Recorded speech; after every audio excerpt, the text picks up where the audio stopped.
Hi, Timber Ridge Tigers. It's Mrs. Donahoe, and I'm here with Chapter 7 of The World According to Humphrey. Chapter 7, Saya Speaks Out. On Friday afternoon, Saya's father, Mr. Nasiri, picked us up after school. He had a friendly smile and gentle eyes, but he was as quiet as his daughter. Saya lived in a tall building, so Mr. Nasiri carried my cage up 1, 2, 3 flights of stairs to their clean and quiet apartment. Mrs. Nasiri opened the door for us. She spoke to her husband and daughter, but I couldn't exactly understand what they were saying. "Hummy! Hummy!" a little voice called out. Saya's little brother, Derek, toddled towards the door to greet me. "Say, Humphrey," Saya gently corrected him. "Hummy," he said. The Nasiris put my cage in the living room right in the middle of a big table. Then they pulled up chairs so they could all sit and stare into my cage. It seemed as if they were waiting for something to happen, so I decided to give them a show.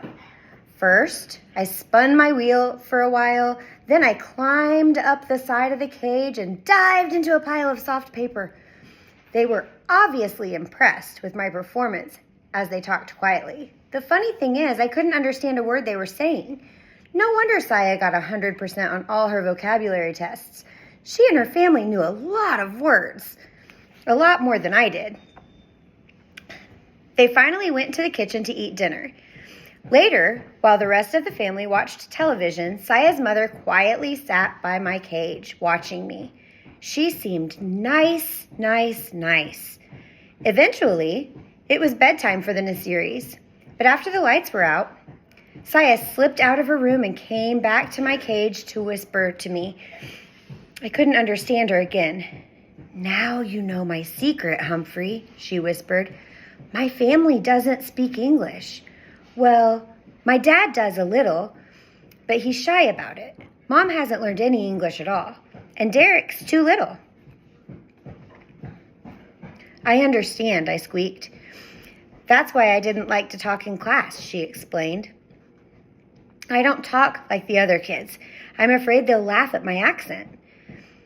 That happened to me when I was little."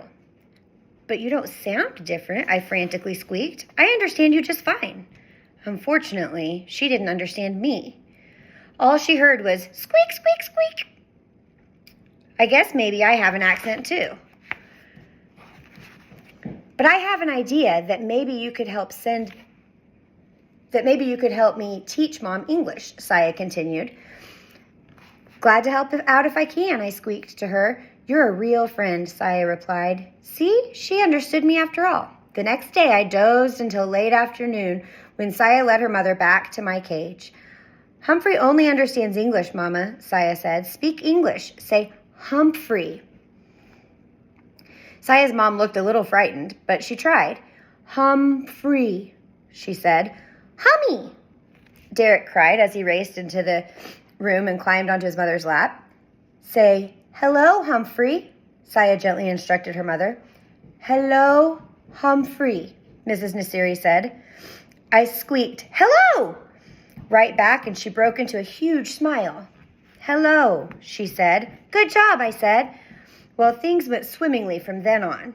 In a matter of hours, Saya's mom was saying, "How do you do? Nice to meet you. Would you like some water?" I did, thank you. Even when Saya and Derek left to go to the store with their father, Mrs. Nasiri kept talking. I let her know I understood what she was saying by wiggling my whiskers and hanging by one paw from the top of my cage. "Good boy, Humphrey," she said. Saya and her father were amazed at Mrs. Nasiri's progress when they returned.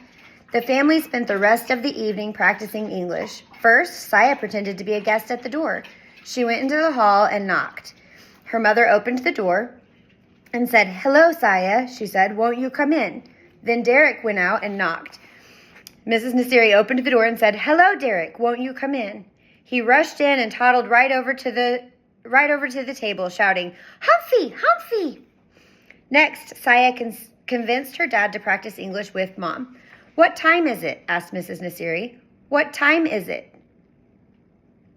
"What time it is?" asked Mrs. Nasiri. "What time is it?" Saya corrected her. Mrs. Nasiri got it right the second time. Then Dad looked at his watch. 7:15, he answered. Would you like some tea? Mrs. Nasiri asked. Yes, please, I would like some tea, Mr. Nasiri answered. Guess what? They had a tea party right on my table. As a reward for all their hard work, I spun my wheel as fast as my little legs would go, and they all cheered. Later, after the lights went out, Saya slipped out of her room to talk to me again. Thank you, Humphrey, she whispered. My mom says she's ready to go to English class now, but I wish you were her teacher. So do I squeaked, and I meant it. There were more English lessons on Sunday, and Saya showed Derek how to clean out my cage. Suddenly, the boy began to giggle. Humphrey, poop, he yelled. His English was improving too. On Sunday night, Saya gathered her family together again. I want to teach you an American song, she said. Then she opened her mouth and began to sing. Oh, say can you see by the dawn's early light. I stood up just like I would in the classroom when the Star-Spangled Banner is being sung. But I'd never heard it sung like that before. Saya had the most beautiful voice in the world. It was like a gentle breeze. No, like rippling water. No, it was beautiful. If only our classmates in room 26 could hear her, which gave me the start of another idea. But I didn't have time to think much at all, because soon the whole family was singing the Star-Spangled Banner, and I squeaked right along with them, even on those high notes. When we got back to school on Monday morning, though, I was a little disappointed. Mrs. Brisbane asked Saya how things went over the weekend. Fine, Saya said, and nothing more. Like Miss Mack said, you can learn a lot about yourself by getting to know another species. But boy, sometimes it was a lot of work. That Monday, I sat in my cage worrying about Saya for quite a while before I dozed off. When I woke up, I noticed that room 26 had changed. The bulletin board was covered with brightly colored leaves. The tops of the chalkboards were lined with big paper witches, ghosts, and skeletons. Hanging from the light fixtures were black crepe paper bats. When I looked to my right and gasped, a horrible, huge orange face with an evil grin was staring directly at me.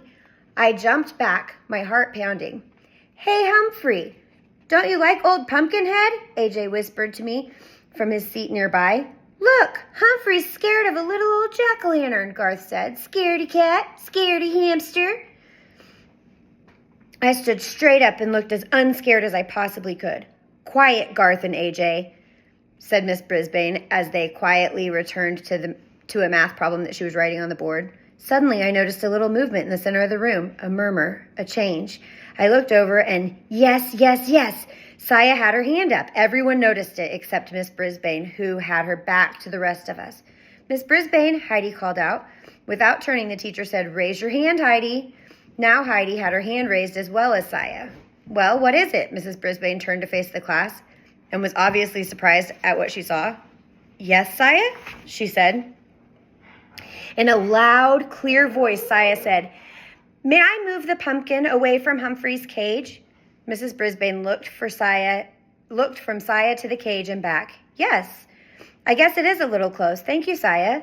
Saya rose and hurried to my table to push the ugly old jack-o'-lantern away. She didn't say a word, but she winked at me, and I knew what she meant. Heidi, did you want to say something? Mrs. Brisbane said. Not anymore, she said. Everything went back to normal until the bell rang for recess. As my classmates all scattered and ran towards the door, Garth paused by my cage. Scaredy cat, he muttered. Then he moved the pumpkin right up against my cage again. I puffed up my cheeks as big as I could get them. It was going to be a very long day. Tip 7. When hamsters feel intimidated, they often puff up their cheeks. Have a great day.